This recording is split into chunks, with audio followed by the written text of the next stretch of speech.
Let's look at our first example today.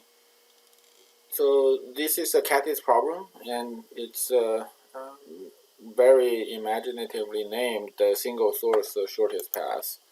And here's the problem. So essentially, you're given n nodes, where n is up to 10,000, and m edges, m up to 30,000, and you're given q queries. Every query is a node, and the s is the source. So what they want to know is for each of the nodes in the query, what is the shortest distance from the source to that node.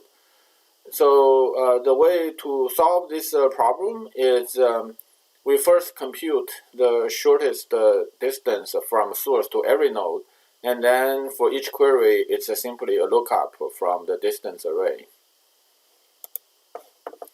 So here's a Java code. So it's on two slides. The first slide is the sort of initialization and reading the data.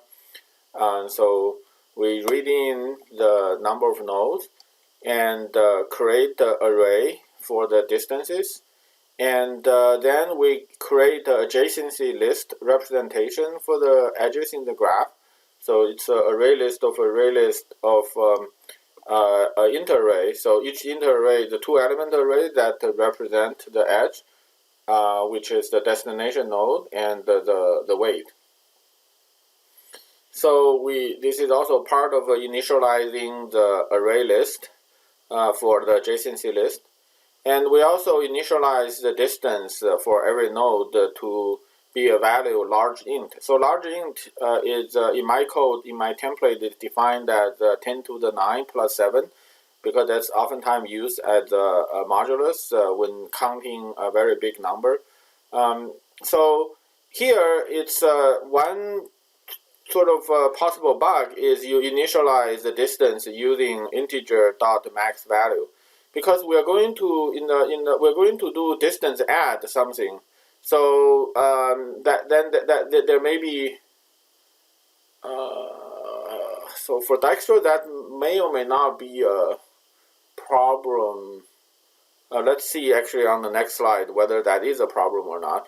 But at least for example, Floyd washout, then there is a problem that you take the distance and you add the value to it. Then if you use max int, you get an overflow. You get a negative value, which is smaller than any other value, which is the situation you want to avoid. So using large int, which is 10 to the 9 plus 7, avoid that problem. Even you add two large ints together, that still doesn't overflow the int. So then this next part, we read in all the edges. So every edge is specified by u, v, and w. So u and v are the two nodes, and w is the weight. So this is a directed graph. So we simply need to add that edge to the adjacency list associated with the node u. And I store the edge so that the first component is the weight. The second component is the destination. So that's my preferred way of constructing adjacency list.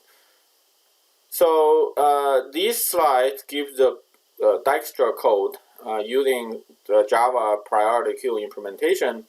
So this uses this template called comp op comparator. This is a variable that's initialized to be a comparator, which compares interarray lexicographically. So it first compares the first element and so on and so forth. So the PriorityQueue is initialized with this comparator and its interarray as the element in the PriorityQueue. So again, this is a two-element array. The first one is the distance. The second one is the destination node. So initially, it's a source node with distance 0. And then while this queue is not empty, we take its first element, and then we get the distance, and then we get the node we are talking about. So the first thing to do is we check whether this indeed is a shorter distance, the shortest distance. So if we already have a distance for u, and this d is greater than or equal to that, then that means we're not getting actually any better distance. So we'll simply continue. And we need this because we are not decreasing the distance of any node in the queue. We simply add a new element to the priority queue. So so this is because of that we have to have this line.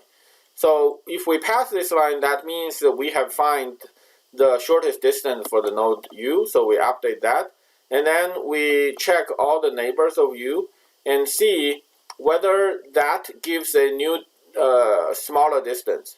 So if it does, if the distance to node u plus the edge weight is less than the current known distance of the other end of the edge, then we will add that into priority queue.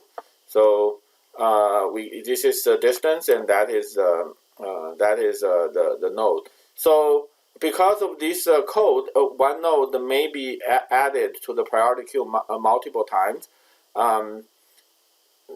But because of this line, we will not be, its logic is still correct, and the complexity is still linear in the number of edges.